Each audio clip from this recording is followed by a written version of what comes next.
Saudara, gelombang tinggi menerjang sepanjang pantai Kota Bau-Bau, Sulawesi Tenggara. Akibatnya puluhan tempat pedagang di pasar tradisional Wameo rusak dan jalanan digenangi air laut setinggi 50 cm.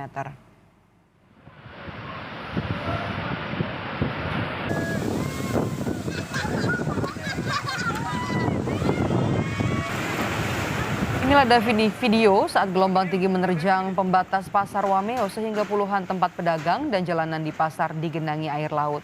Para pedagang mulai merapikan barang dagangannya karena khawatir terendam air laut yang telah memenuhi jalanan pasar tradisional. Selain itu, puluhan warung makan di tepi pantai juga mengalami kerusakan akibat gelombang tinggi. Para pedagang berusaha menyelamatkan barang dagangannya agar tidak dihantam gelombang tinggi. Sudah mulai karena kebetulan airnya dia naik, air laut dia naik, jadi bersamaan dengan kencangnya angin itu sehingga mengakibatkan seperti ini. Ada berapa semua total? Kalau warung makan ini kurang lebih 20 warung dan di ujung sana sampai sini. Kemudian di sebelah sana juga ada penjual ayam, itu habis juga, hancur juga dia punya. Kondisinya bangunannya rusak parah ya? Iya, semua bangunan yang ada di pinggir laut ini semua kondisinya rusak parah.